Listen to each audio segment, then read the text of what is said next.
പ്രിയമുള്ള കേരളത്തിലെ എൻ്റെ സഹോദരന്മാരെ, സുഹൃത്തുക്കളെ, ഇന്നത്തെ ദിവസം നിങ്ങൾക്കറിയാം, എൻഫോഴ്സ്മെൻറ്റ് ഡയറക്ടറേറ്റിൻ്റെ ഒരു സമൻസ് കിട്ടി ഒരു ചോദ്യം ചെയ്യലിന് വിധേയമായ ദിവസമാണ്. ഇങ്ങനെ ഒരു വീഡിയോയിൽ നിങ്ങളുടെ മുന്നിൽ വരാനുള്ള കാരണം, ചില വാർത്താ ചാനലുകളിൽ എന്നെ അറസ്റ്റ് ചെയ്തു എന്ന രീതിയിൽ വാർത്ത വന്ന് എന്നെ സ്നേഹിക്കുന്ന ഒരുപാട് ആളുകൾക്ക് വലിയ വിഷമങ്ങളും പ്രയാസങ്ങളും ഉണ്ടായി എന്ന് അറിഞ്ഞതിൻ്റെ അടിസ്ഥാനത്തിലാണ് ഇങ്ങനെ ഒരു ലൈവിൽ വരുന്നത്. കേരളത്തിൽ നമുക്കറിയാം, നമ്മളൊക്കെ സാമ്പത്തിക ആവശ്യം വരുമ്പോൾ ലോൺ എടുക്കുന്നവരാണ്. അങ്ങനെ ഒരു ലോൺ എടുത്ത വ്യക്തി കൂടിയാണ് ഞാൻ. 9 കോടി ലോൺ എടുത്തതിൻ്റെ ഭാഗമായി 5,79,00,000 രൂപ തിരിച്ചടവും നടത്തി കഴിഞ്ഞ കുറച്ച് കാലങ്ങളായിട്ട് പേയ്മെൻറ്റുകൾ മുടങ്ങിയിട്ടുണ്ട്. ആ ലോണ് KFCയിൽ നിന്നാണ്, കേരള ഫൈനാൻഷ്യൽ കോർപ്പറേഷനിൽ നിന്ന്. അതിൻ്റെ പേരിൽ കേരളത്തിലെ മുഖ്യമന്ത്രിയുടെ നേരിട്ടുള്ള നിർദ്ദേശപ്രകാരമാണ് എന്ന് ഞാൻ മനസ്സിലാക്കുന്നു.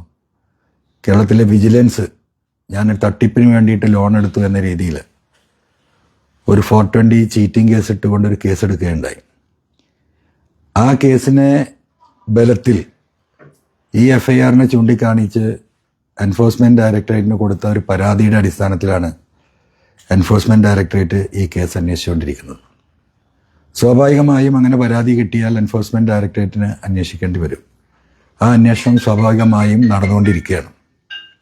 പക്ഷേ ഇവിടെ എൻഫോഴ്സ്മെൻറ്റ് ഡയറക്ടറേറ്റിന് ഇങ്ങനെ അന്വേഷിക്കാനുള്ളൊരു കേസുണ്ടാക്കി കൊടുക്കാൻ വേണ്ടിയിട്ടുള്ള ഒരു കള്ളക്കേസ് എടുത്തത് കേരളത്തിലെ വിജിലൻസാണ്. അതിൻ്റെ രാഷ്ട്രീയം ഞാൻ പറയാതെ തന്നെ നിങ്ങൾക്കറിയാം. കേരളത്തിൽ പിണറായി ഗവൺമെൻറ്റിനെതിരെയും പിണറായിസത്തിനെതിരെയും മരുമാസനത്തിനെതിരെയും ശക്തമായ നിലപാടെടുക്കുകയും വ്യക്തമായ കാര്യങ്ങൾ ജനങ്ങളോട് പറയുകയും ചെയ്ത് തുടങ്ങിയ അന്നു മുതലാണ് നിരവധിയായ കേസുകൾ എൻ്റെ പേരിൽ രജിസ്റ്റർ ചെയ്യപ്പെട്ടിട്ടുണ്ട്. അതിലൊന്ന് മാത്രമാണിത്. സ്വാഭാവികമായിട്ടും ഇത്തരം ഒരു ഘട്ടത്തിൽ ഞാൻ പ്രതീക്ഷ അർപ്പിക്കുന്നത് കേരളത്തിലെ നീതിന്യായ വ്യവസ്ഥയിലാണ്. എനിക്കെതിരെയുള്ള നിരവധിയായ കള്ളക്കേസുകളിൽ എപ്പോഴും എനിക്ക് ആശ്വാസമായതും എനിക്ക് നീതി ലഭിച്ചതും കേരളത്തിലെ കോടതികളിൽ നിന്ന് തന്നെയാണ്. ആ കോടതികളിൽ വിശ്വാസം അർപ്പിച്ചുകൊണ്ട് ഇത്തരത്തിൽ കേരള ഗവൺമെൻറ് നിലകൊള്ളുന്ന നിലപാടുകൾക്കെതിരെ, കള്ളക്കേസുകൾക്കെതിരെ കോടതിയിൽ പോരാട്ടം തുടരും. അതുപോലെ തന്നെ എൻഫോഴ്സ്മെൻറ്റ് ഡയറക്ടറേറ്റിൻ്റെ ചോദ്യം ചെയ്യലുകൾക്ക് കൃത്യമായ ഉത്തരം നൽകാനും എൻ്റെ ഭാഗം വിശദീകരിക്കാനും എനിക്ക് സാധിച്ചിട്ടുണ്ട്. തീർച്ചയായിട്ടും അവരും അത് പരിശോധിക്കുകയാണ്. ഈ ഒരു ഘട്ടത്തിൽ എനിക്ക് വേണ്ടി എൻ്റെ കൂടെ നിന്ന് എനിക്ക് വേണ്ടി പ്രാർത്ഥിച്ച കേരളത്തിലെ ലക്ഷോപലക്ഷം സാധാരണക്കാരായ മനുഷ്യർ, അവരോട് ഞാൻ എന്നും കടപ്പെട്ടിരിക്കും.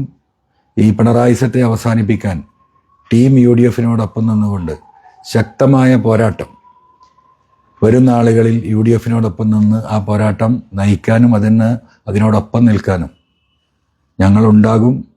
പ്രത്യേകിച്ചും അതിൻ്റെ മുന്നിൽ തന്നെ ഞാൻ ജീവനോടെ ഉണ്ടെങ്കിൽ ഉണ്ടാകുമെന്ന് സ്നേഹപൂർവ്വം ഈ അവസരത്തിൽ പിണറായിസത്തിൻ്റെ വക്താക്കളെ അറിയിക്കുകയാണ്. എല്ലാവർക്കും നന്ദി, നമസ്കാരം.